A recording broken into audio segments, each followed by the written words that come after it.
Hello दोस्तों, आप लोगों का स्वागत है इतिहास की दुनिया 99 पर। मैं आपका भाई आज काफ़ी शानदार जानदार प्रश्न लेकर के आया हूं जो बिहार डीएलएड एंट्रेंस एग्ज़ाम में पूछा गया है।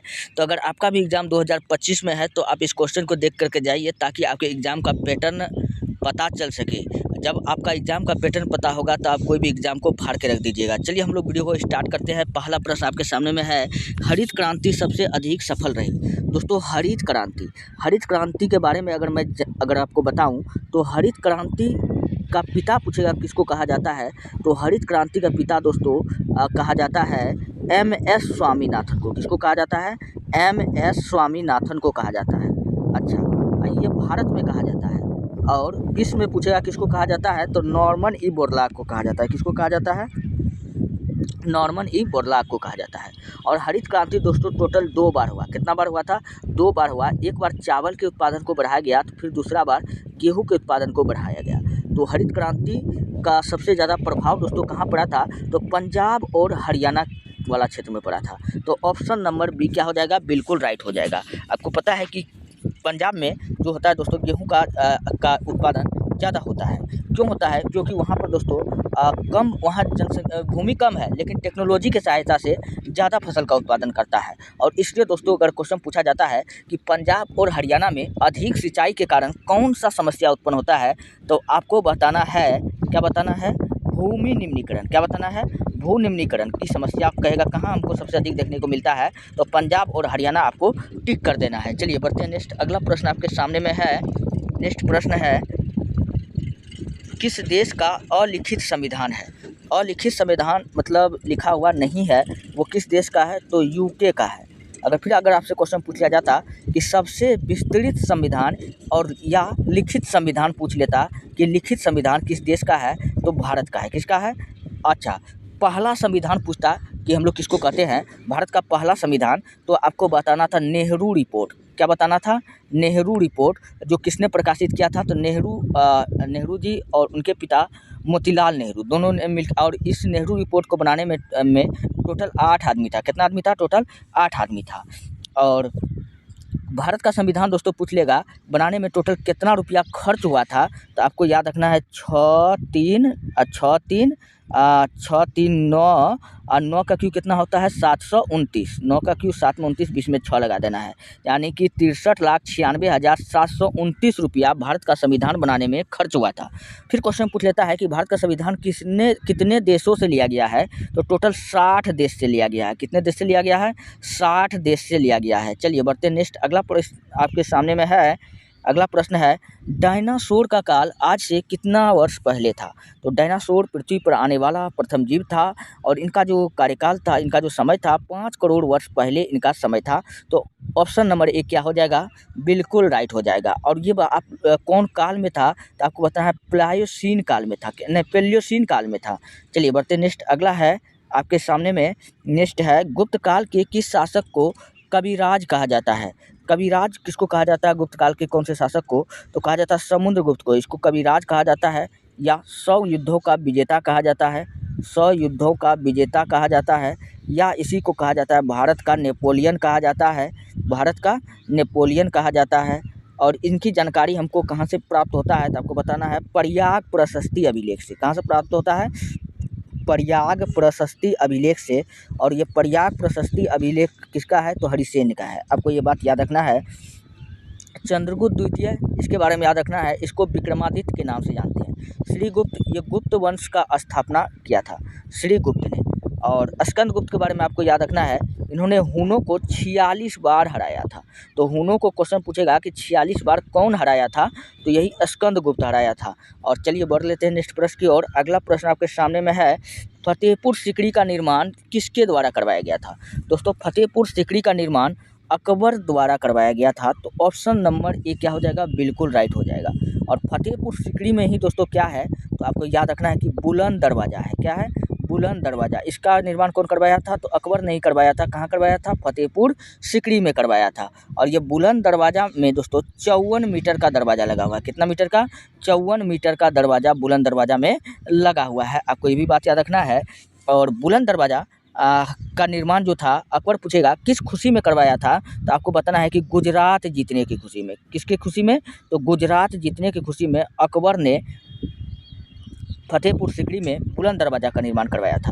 और अकबर के बारे में याद रखना है कि इन्होंने 1583 में दीन ए इलाही धर्म चलाया था। 1583 में दीन ए इलाही धर्म चलाया था। और 1563 हाँ 1563 में जजिया कर को तीर्थ कर को समाप्त कर दिया था। आपको ये भी बात याद रखना है। अकबर का बचपन का नाम पूछे क्या था, तो जलालुद्दीन था। क्या था? जलालुद्दीन मोहम्मद अकबर था। चलिए बढ़ते नेक्स्ट। अगला है, कौन अपने भाई को ईश्वर का अभिशाप कहता था? दोस्तों, अपने को ईश्वर का जो अभिशाप था वो कौन कहता था? चंगेज खां कहता था। कौन कहता था? चंगेज खां। इसका वास्तविक नाम पूछेगा तो आपको बताना तैमूचिन। क्या बताना है? तैमूचिन दोस्तों इसका वास्तविक नाम था। और इन्होंने बारूद का प्रयोग सर्वप्रथम किया था। आपको ये बात याद रखना है, चंगेज खां। और दोस्तों, अगर आपको वीडियो अच्छा लग रहा है, हेल्पफुल लग रहा है, तब आप हमारे चैनल को सब्सक्राइब कर लीजिए और वीडियो को लाइक कर दीजिए। मैं हर रोज़ आपके लिए काफ़ी शानदार प्रश्न का डिस्कशन के साथ लाते रहता हूं। काफ़ी जानदार डिस्कशन के साथ वही प्रश्न मैं बताता हूं डिस्कशन में, जो प्रश्न आपका अभी तक एग्जाम में पूछा गया है। तो दोस्तों, अगर आपको पीडीएफ चाहिए आप जा सकते हैं हमारे टेलीग्राम चैनल पर। वहाँ पर अब इतिहास दुनिया 99 लिख करके रोज़ क्लास का पीडीएफ वहाँ से आप ले सकते हैं। चलिए, यहाँ ऑप्शन से मैं और भी प्रश्न मैं आपको बताता हूँ। तैमूर लंग ने भारत पर आक्रमण कब किया था? तो 1398 में किया था। और इन्होंने दिल्ली में काफ़ी कत्लेआम को मचाया था। और यह एक पैर से लंगड़ा था, इसलिए इसका नाम क्या रख दिया गया था? तैमूर लंग रख दिया गया था। कहा जाता है कि बचपन में ये जब भेड़ चलाया करता था तो भेड़ चोरी करते वक्त एक शिकारी ने इनके पैर में तीर मारा, जिनके बाद में क्या हो गया? यह लंगड़ा हो गया। और ये तैमूर दोस्तों भले ही पैर से लंगड़ा था, लेकिन इसका पैर कभी कमजोरी नहीं बना। और कहा जाता है कि इन्होंने दिल्ली में इतना भीषण कत्लेआम मचाया, वहाँ के आदमियों को सर काट करके मीनार बनाने का शौक रखता था ये तैमूर लंग। आपको ये बात याद रखना है। और इसी का वंशज पूछेगा कौन था? तो बाबर था। तो चंगेज खां और तैमूर का दोनों का वंशज पूछेगा कौन था? बाबर था। चंगेज खां का 14वां वंशज था, तैमूर का 5वां वंशज पूछेगा कौन था? तो बाबर था। अच्छा, यहाँ नादिर शाह के बारे में हम थोड़ा सा जान लेते हैं। इसको ईरान का नेपोलियन कहते हैं। क्या कहते हैं? ईरान का नेपोलियन कहते हैं। और ये नादिर शाह भारत में आक्रमण कब किया था? तो ये 1739 ईस्वी में किया था। कब किया था? 1739 ईस्वी में किया था। उस समय मुगल बादशाह कौन था? मोहम्मद शाह रंगीला था। और सिकंदर लोदी के बारे में पता है, इन्होंने आगरा शहर बसाया था। ये लोदी वंश का शासक था। चलिए बढ़ते नेक्स्ट। अगला है, सैंधव सभ्यता की महान स्नानागार कहाँ से प्राप्त हुआ है? सैंधव सभ्यता अगर बोले तो तो आपको पता है सिंधु सभ्यता। तो सिंधु घाटी सभ्यता का महान स्नानागार कहाँ से प्राप्त हुआ था? तो मोहनजोदड़ो में। अच्छा, लेकिन पूछ लिया था सबसे अच्छा जल का प्रबंधन हमको कहाँ से मिला है सिंधु घाटी सभ्यता में? तब आपका आंसर आ जाएगा धौलावीरा। क्या आ जाएगा? धौलावीरा आ जाएगा। और सिंधु घाटी सभ्यता का अगर सड़क व्यवस्था पूछेगा कैसा था, तो एक दूसरे को समकोण पर काटता था। एक दूसरे को समकोण पर काटता था। दोस्तों, कई बार ये क्वेश्चन पूछा गया है। और जहाँ पर एक दूसरे को काट दिया करता था उसको ऑक्सफोर्ड सर्कल बोला जाता था। क्या बोला जाता था? ऑक्सफोर्ड सर्कल बोला जाता था। और मोहनजोदड़ो दोस्तों किस नदी के किनारे बसा है? यह हड़प्पा मोहनजोदड़ो रावी नदी के किनारे बसा हुआ है। नहीं, हड़प्पा बसा है रावी नदी के किनारे में। मोहनजोदड़ो सिंधु नदी के किनारे बसा हुआ है। अभी ये मोहनजोदड़ो कहाँ आपको मिलेगा? पाकिस्तान में मिलेगा। हड़प्पा रावी नदी के किनारे बसा हुआ है। लोथल भोगवा नदी के किनारे बसा हुआ है। और कालीबंगा जो है घग्घर नदी के किनारे बसा हुआ है। कहाँ बसा हुआ है? तो घग्घर नदी के किनारे बसा है। तो चलिए बढ़ लेते हैं नेक्स्ट। अगला प्रश्न आपके सामने में है। अगला प्रश्न है, कोणार्क का सूर्य मंदिर किसने बनवाया था? तो कोणार्क का सूर्य मंदिर बनाया था नरसिंह देव ने बनाया था। कौन बनाया था? नरसिंह देव ने बनाया था। तो ऑप्शन नंबर 1 क्या हो जाएगा? बिल्कुल राइट हो जाएगा। और ये सूर्य मंदिर जो है दोस्तों किस भगवान का है? तो विष्णु भगवान का है। आपको याद रखना है। चलिए बढ़ते हैं नेक्स्ट। अगला प्रश्न आपके सामने में है, विश्व का सबसे बड़ा द्वीप निम्न में से कौन सा है? दोस्तों, विश्व का सबसे बड़ा द्वीप जो है मेडागास्कर द्वीप है। तो ऑप्शन नंबर सी क्या हो जाएगा? बिल्कुल राइट हो जाएगा। चलिए बढ़ते हैं नेक्स्ट। अगला प्रश्न आपके सामने में है, भारत की तट रेखा की कुल लंबाई कितना है? तो कितना है? 7500 किलोमीटर। कितना है? 7500 किलोमीटर तट रेखा की कुल लंबाई है। आपको ये बात याद रखना है। सबसे लंबी समुद्री सीमा पूछेगा किसका है? तो गुजरात का है। किसका है? गुजरात का है। आपको ये बात याद रखना है। चलिए बढ़ते हैं नेक्स्ट। अगला है, अंधेरी नगरी चौपट राजा के नाटक किसने लिखा है? तो अंधेरी नगरी चौपट राजा आपने कई बार सुना होगा। इसको लिखने वाला व्यक्ति कौन था? तो आपको बताना है भारतेंदु हरिश्चंद्र। कौन था? भारतेंदु हरिश्चंद्र था। आपको ये बात याद रखना है। और मुंशी प्रेमचंद के बारे में आपको याद रखना है, गबन गोदान, गोदान, रंगभूमि, रंगभूमि, कर्मभूमि, ये सब का रचना पूछेगा कौन किया था, तो मुंशी प्रेमचंद ने किया था। चलिए बढ़ते नेक्स्ट। अगला है छपाई में प्रयोग किया जाने वाला स्याही किसके अपघटन से प्राप्त हुआ था, तो ये मीथेन के अपघटन से प्राप्त हुआ था। तो मीथेन का सूत्र क्या होता है, CH4, क्या होता है, CH4। और इसका प्रयोग दोस्तों हम लोग कहाँ करते हैं, LPG में करते हैं। कहाँ करते हैं, LPG में करते हैं, आपको ये बात याद रखना है। और ये मीथेन गैस कहाँ पाया जाता है, तो आपको याद रखना है दलदली वाले स्थान में पाया जाता है। कहाँ पाया जाता है, दलदली वाले स्थान में पाया जाता है मीथेन गैस। और बेंजीन का सूत्र पूछे क्या होता है, तो C6H6 होता है। क्या होता है, C6H6 होता है, आपको ये बात याद रखना है। चलिए बढ़ते नेक्स्ट। अगला प्रश्न आपके सामने में है, किसने कहा था आज़ादी हमारी पहुंच के अंतर्गत है, हम इसे कसकर पकड़ना चाहिए, हमें इसे कसकर पकड़ना चाहिए। यह बात कौन कहा था, तो यह बात कहने वाला व्यक्ति हमारे राष्ट्रपिता महात्मा गांधी थे। कौन था, महात्मा गांधी। और इसका एक और कथन आपको याद रख लीजिएगा, अगर भारत का विभाजन होगा तो मेरी लाशों पर होगा। यह बात कौन बोला था, तो यह बात भी महात्मा गांधी ने ही बोला था, आपको ये बात याद रखना है। सुभाष चंद्र बोस के बारे में याद रखना है, तुम मुझे खून दो मैं तुम्हें आज़ादी दूंगा, यह नारा किसका है, तो सुभाष चंद्र बोस का है। और दिल्ली चलो, दिल्ली चलो का भी नारा पूछेगा कौन दिया था, तो सुभाष चंद्र बोस ने दिया था। और 1944 में इन्होंने फॉरवर्ड ब्लॉक का स्थापना किया था। क्वेश्चन पूछा जाता है सुभाष चंद्र बोस ने फॉरवर्ड ब्लॉक का स्थापना कब किया था, तो 1944 में किया था। तो जवाहरलाल नेहरू के बारे में याद रखना है, जवाहरलाल नेहरू क्रिप्स मिशन के बारे में बोला था कि यह बैंक नष्ट होने वाला है, तो यह कथन किसका है, जवाहरलाल नेहरू का है। और शौकत अली दोस्तों आपको याद रखना है कि मोहम्मद अली और शौकत अली ये दो भाई है जो बाल गंगाधर तिलक को कंधा देने वाला प्रथम मुसलमान था। यही दोनों भाई है, शौकत अली और मोहम्मद अली। चलिए बढ़ते नेक्स्ट। अगला प्रश्न आपके सामने में है, मदर टेरेसा के द्वारा स्थापित धर्म संघ कहलाता है, क्या कहलाता है, तो इसको हम लोग मिशनरीज ऑफ चैरिटी कहते हैं। ऑप्शन नंबर बी क्या हो जाएगा, बिल्कुल राइट हो जाएगा। अच्छा, मदर टेरेसा की मृत्यु दोस्तों कोढ़ियों की सेवा करते करते हुई थी, तो कोढ़ियों की सेवा करते वक्त हो गई थी। मदर टेरेसा का असली नाम पूछेगा तो आपको बताना है हेगनेस गोक्षा बोकाची। क्या नाम था, हेगनेस गोक्षा बोकाची। ये किसका नाम था, मदर टेरेसा का नाम था। चलिए बढ़ते हैं नेक्स्ट। अगला प्रश्न आपके सामने में है, पृथ्वीराज विजय के लेखक कौन है, तो पृथ्वीराज विजय के जो लेखक है चंदवरदाई। कौन है, चंदवरदाई है। और इन्हीं के दरबार का यह जो था कवि था, आपको याद रखना है। और चंदवरदाई का जो रचना है चंदवरदाई का पृथ्वीराज रासो, क्या है, पृथ्वीराज रासो रचना पूछेगा किसका है, तो ये चंदवरदाई का है। और इसमें पृथ्वीराज के विजय अभियान के बारे में और इनके कार्यकाल के बारे में हमको पता चलता है।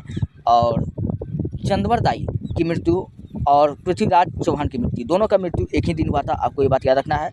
और चंदवरदाई के बारे में याद रखना है, इनका एक स्टेटमेंट है, 4 बाँस 24 गज अंगुल अष्ट प्रमाण दाव पर सुल्तान है मत चुको चौहान। मतलब जब मोहम्मद गोरी को 4 बाँस 24 गज अंगुल अष्ट, उससे भी 8 ऊंचाई पर तीर से जब मारा था, तो ये उस समय इन्होंने यह स्टेटमेंट दिया था। और उस वहाँ पे मोहम्मद गोरी बैठा हुआ था और जाके लग जाता, समझ सकते कितना बड़ा ये विद्वान था, जो यहाँ से देख करके बता दिया कि उसकी ऊंचाई कितनी है, मोहम्मद गोरी कितना ऊंचाई में बैठा हुआ है। और पृथ्वीराज चौहान ने 17 बार पूछेगा किसको हराया था, तो मोहम्मद गोरी को हराया था। मोहम्मद गोरी को कितना बार, 17 बार हराया था। और मोहम्मद गोरी ने इसको कौन सा युद्ध में हराया था, तराइन के दूसरा युद्ध में हराया था, जबकि तराइन का प्रथम युद्ध में मोहम्मद गोरी ने को हरा दिया था पृथ्वीराज चौहान ने। चलिए बढ़ते नेक्स्ट। अगला है, किस मुगल सम्राट के शासन काल में इंग्लिश ईस्ट इंडिया कंपनी ने भारत में सर्वप्रथम कारखाना स्थापित किया था, तो किसके काल में किया था, तो ये जहांगीर के काल में किया था। किसके काल में किया था, जहांगीर के काल में। और सबसे पहला अंग्रेज आने वाला व्यक्ति पूछेगा कौन था, तो कैप्टन हॉकिंस। कौन था, कैप्टन हॉकिंस था। और कैप्टन हॉकिंस जब जहांगीर के काल में आया तो जहांगीर से काफ़ी अच्छा इंग्लिश में बात किया, इसलिए जहांगीर ने खुश होकर को captain Hawkins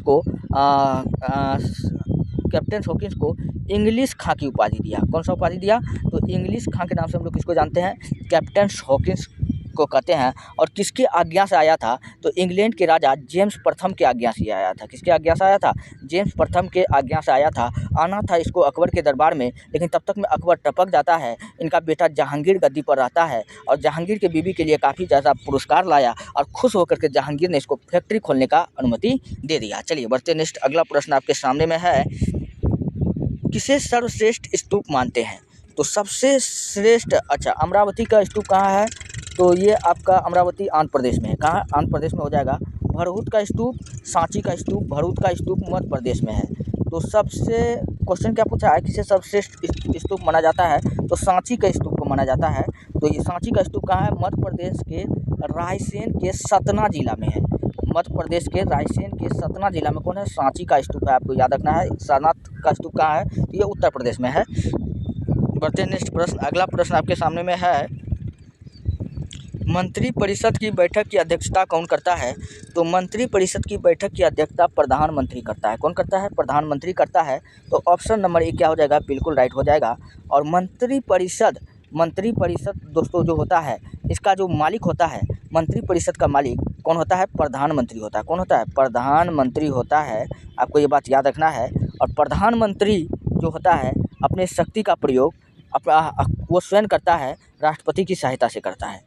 option number A क्या हो जाएगा? राइट हो जाएगा। और राष्ट्रपति का संबंध दोस्तों भारत के किस आर्टिकल में है? भारतीय संविधान के किस आर्टिकल में है? तो आर्टिकल 52 में है। किसमें है? आर्टिकल 52 में है। और बढ़ते हैं नेक्स्ट प्रश्न की ओर। अगला प्रश्न आपके सामने में है, स्वराज आम जनता की होना चाहिए, केवल वर्गों के लिए नहीं, यह कथन किसका है? दोस्तों स्वराज आम जनता के लिए होना चाहिए, आम वर्गों के लिए नहीं, यह कथन किसका है? तो चित्तरंजन दास का है। और ये चित्तरंजन दास किसका गुरु था? ये सुभाष चंद्र बोस यानी कि एससी बोस का राजनीतिक गुरु था। कौन? चित्तरंजन दास। अच्छा, चित्तरंजन दास की पत्नी का नाम था बसंती देवी। क्या नाम थी? बसंती देवी इनका पत्नी का नाम थी, जो असहयोग आंदोलन में गिरफ्तार होने वाली प्रथम महिला थी। आपको ये बात याद रखना है। अच्छा, प्रथम पुरुष कौन गिरफ्तार हुआ था असहयोग आंदोलन में? तो आपको बताना मोहम्मद अली। क्या बताना है? मोहम्मद अली को गिरफ्तार किया गया था। और चित्तरंजन दास के बारे में याद रखना है, इन्होंने 1923 में स्वराज पार्टी का गठन किया था। जवाहरलाल नेहरू, मोतीलाल नेहरू और चित्तरंजन दास दोनों मिलकर किया था। आपको ये बात याद रखना है, चित्तरंजन दास और मोतीलाल नेहरू। जब ऑप्शन में कोई एक रहेगा तो ठीक है, नहीं तो दोनों रहेगा तो दोनों में लगा देना है। और बाल गंगाधर तिलक को हम लोग क्या कहते हैं? लोकमान्य कहते हैं। क्या कहते हैं? लोकमान्य कहते हैं। अच्छा, यहाँ असहयोग आंदोलन बताए थे, तो यहाँ से क्वेश्चन और बता देते हैं। जिस दिन असहयोग आंदोलन का शुरू हुआ था, उस दिन जो डेट था 1 अगस्त 1920 को। कब हुआ था? 1 अगस्त 1920 को। और ये 1 अगस्त 1920 को ही किसका मृत्यु हो गया था? बाल गंगाधर तिलक का। तो क्वेश्चन पूछा जाता है कि असहयोग आंदोलन के शुरुआती दिन में जब शुरुआत हुआ असहयोग आंदोलन का, तो किस नेता का मृत्यु हो गया था? तो बाल गंगाधर तिलक का मृत्यु हो गया था। चलिए बढ़ते नेक्स्ट। अगला है, भारत में सबसे ऊंचा पठार कौन सा है?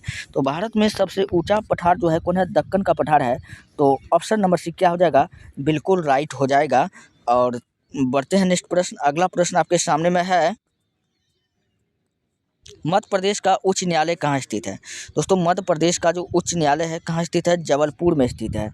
अच्छा, टोटल क्वेश्चन पूछा जाएगा कि अभी हाई कोर्ट कितना है? तो 25 + 1 26 है। कितना है? 25 + 1 में दोस्तों डिवाइड है। और सबसे बड़ा हाई कोर्ट पूछेगा कौन है? तो इलाहाबाद हाई कोर्ट है। सबसे बड़ा हाई कोर्ट कौन है? इलाहाबाद हाई कोर्ट है। अच्छा, आप लोग बताइए, चूँकि बिहार का आप एग्जाम देने के लिए जाइएगा तो क्वेश्चन पूछ लिया जाता है कि बिहार में हाई कोर्ट का स्थापना कब हुआ था? तो बिहार में जो हाई कोर्ट का स्थापना हुआ था 1916 में हुआ था। कब हुआ था? 1916 में हुआ था। आपको ये बात याद रखना है। और कहाँ हुआ था? पटना में हुआ था, आपको तो पता ही होगा। और हाई कोर्ट से और भी क्वेश्चन याद रखना है कि सबसे पहले दोस्तों सुप्रीम कोर्ट का स्थापना दोस्तों सुप्रीम कोर्ट से याद रख लीजिएगा, कब खोला गया था? तो 1773 की रेगुलेटिंग एक्ट के तहत खोला गया था। चलिए बढ़ते नेक्स्ट। अगला प्रश्न आपके सामने में है, महासागर में ऊंची जल तरंगे कैसी होती है? तो महासागर में ऊंची जो जल तरंगे होती है वो कैसी होती है? वो चंद्रमा के जैसन दिखाई देती है। तो ऑप्शन नंबर डी क्या हो जाएगा? बिल्कुल राइट हो जाएगा। चलिए बढ़ते हैं नेक्स्ट। अगला प्रश्न आपके सामने में है, संविधान की उद्देशिका प्रस्तावना का संशोधन का कितनी बार किया गया था? संविधान के उद्देशिका यानी जिसको हम लोग प्रस्तावना कहते हैं, इसमें संशोधन पूछ रहा है कि कितनी बार किया गया है? तो केवल 1 बार किया गया है। कितना बार किया गया है? केवल 1 बार किया गया है। दोस्तों प्रस्तावना को हम लोग लघु संविधान कहते हैं। क्या कहते हैं? लघु संविधान कहते हैं। जिसको भारतीय संविधान पढ़ने का शौक़ है और वो कम समय में अगर पढ़ना चाहता है, आप लोग जाकर के प्रस्तावना पढ़िए, आपको पूरा संविधान लगभग में आपका क्लियर हो जाएगा प्रस्तावना। चलिए बढ़ते हैं नेक्स्ट। अगला प्रश्न आपके सामने में है, किस मुगल बादशाह के शासनकाल को स्थापत्य स्वर्ण युग कहा जाता है? तो किसके शासनकाल को स्वर्ण युग कहा जाता है? ये शाहजहाँ के शासनकाल को स्वर्ण युग कहा जाता है। तो ऑप्शन नंबर डी क्या हो जाएगा? बिल्कुल राइट हो जाएगा। शाहजहाँ का बचपन का नाम पूछेगा क्या था? तो खुर्रम था। क्या नाम था? खुर्रम था। और शाहजहाँ ने क्या बनाया था? ये ताजमहल और मयूर सिंहासन। क्या बनाया था? ताजमहल और मयूर सिंहासन का निर्माण पूछेगा कौन करवाया था? ये शाहजहाँ ने करवाया था। और शाहजहाँ की मृत्यु दोस्तों कहाँ हो जाता है? तो शाहजहाँ की मृत्यु कौन कर देता है? इसका बेटा औरंगजेब कर देता है। तो आपको ये बात याद रखना है। चलिए बढ़ते नेक्स्ट। अगला प्रश्न आपके सामने में है। अगला प्रश्न है, खालसा पंथ की स्थापना कब हुआ था? दोस्तों खालसा पंथ की स्थापना 1699 में हुआ था। गुरु गोविंद सिंह के द्वारा किया गया था। ये सिखों के दोस्तों 10वें गुरु थे। सिखों के 10वें गुरु थे। या सिखों के पूछेगा कि अंतिम गुरु कौन थे, तो आपको क्या बताना है? गुरु गोविंद सिंह बताना है। और गुरु गोविंद सिंह ने कौन सा युद्ध लड़ा था? चमकौर का युद्ध। कौन सा युद्ध लड़ा था? चमकौर का युद्ध। आपने केसरी मूवी देखा होगा, उसमें इस युद्ध का जिक्र है। तो अक्षय कुमार का केसरी मूवी है, आप लोग जा कर के देख सकते हैं। उसमें गुरु गोविंद सिंह का 2 पुत्र मारा गया था चमकौर का युद्ध में। और यह युद्ध औरंगजेब और गुरु गोविंद सिंह के बीच में हुआ था। और इस युद्ध में औरंगजेब का लाखों सेना मारा गया था। और इस युद्ध में इसके पास में कम सेना था, गुरु गोविंद सिंह के पास में। तो कम सेना रहते हुए भी औरंगजेब को नाको दम करके रखा था। किस युद्ध में? चमकौर का युद्ध में रखा था। आपको ये बात याद रखना है। और लंगर व्यवस्था का दोस्तों स्थापना भी इन्होंने किया था। आपको ये बात याद रखना है, गुरु गोविंद सिंह। और इन्होंने खालसा का अर्थ होता है लड़ाकू सिख। क्या होता है? लड़ाकू सिख होता है। 1699 में इसका स्थापना किया था गुरु गोविंद सिंह ने किया था। इसका जन्म पटना में हुआ था। कहाँ हुआ था? पटना साहिब में हुआ था। आपको ये भी बात याद रखना है। और गुरु गोविंद सिंह के बारे में एक स्टेटमेंट है, चिड़िया दे नाल बात लड़ावा, इधर मुँह में शेर लड़ावा, 1.25 लाख ते एक लड़ावा, तबे गोविंद सिंह नाम का लावा। ये कथन भैया किसका है? तो गुरु गोविंद सिंह का है। चलिए बढ़ते नेक्स्ट। अगला प्रश्न है, भारत में अस्थाई बंदोबस्त किसने लागू किया था? तो अस्थाई बंदोबस्त जो लागू किया गया था 1793 में लागू किया गया था। किसके द्वारा? लॉर्ड कॉर्नवालिस के द्वारा किया गया था। तो इसका राइट आंसर क्या हो जाएगा? ऑप्शन ए हो जाएगा। लॉर्ड कॉर्नवालिस का मकबरा कहाँ है? गाजीपुर में है। कहाँ है? गाजीपुर में है लॉर्ड कॉर्नवालिस। और लॉर्ड कॉर्नवालिस ने दोस्तों कॉर्नवालिस कोड 1793 में लाया था। क्वेश्चन पूछा जाएगा कि कॉर्नवालिस कोड क्या था? दोस्तों ये जैसे एक IAS का पद होता है, उस ज़माने में यही कॉर्नवालिस कोड था। पुलिस प्रशासन विभाग कर सकते हैं। इसका स्थापना लॉर्ड कॉर्नवालिस के द्वारा किया गया था 1793 में किया गया था। 1900 लिखा गया है, 1793 में किया गया था। आपको ये बात याद रखना है। और 1857 की क्रांति के समय गवर्नर जनरल पूछेगा कौन था? तो लॉर्ड कैनिंग था। लॉर्ड डलहौजी के बारे में याद रखना है। इन्होंने हड़प की नीति और गोद निषेध प्रथा का प्रचलन करवाया। लॉर्ड क्लाइव, तो रॉबर्ट क्लाइव के बारे में याद रखना। प्लासी के युद्ध के समय में यह गवर्नर जनरल था। आपको ये भी बात याद रखना है। चलिए बढ़ते नेक्स्ट। अगला प्रश्न आपके सामने में है कि गुरु गोविंद सिंह का जन्म कहाँ हुआ था? तो गुरु गोविंद सिंह का जन्म 1666 में पटना साहिब में हुआ था। तो ऑप्शन नंबर 1 क्या हो जाएगा? बिल्कुल राइट हो जाएगा। दोस्तों ये रहा आज के प्रश्न। अगर आपको वीडियो अच्छा लगता है, हेल्पफुल लगता है, तब आप हमारे चैनल को सब्सक्राइब कर लीजिए, वीडियो को लाइक कर दीजिए। मैं हर रोज़ आपके लिए काफ़ी शानदार जानदार प्रश्न, काफ़ी डिस्कशन के साथ लाता रहता हूँ। अगर आपको फिलहाल PDF चाहिए, जाइए हमारे टेलीग्राम चैनल पर, वहाँ पर आप इतिहास की दुनिया 99 लिख करके वीडियो का PDF ले सकते हैं। मिलते हैं नेक्स्ट वीडियो में। धन्यवाद।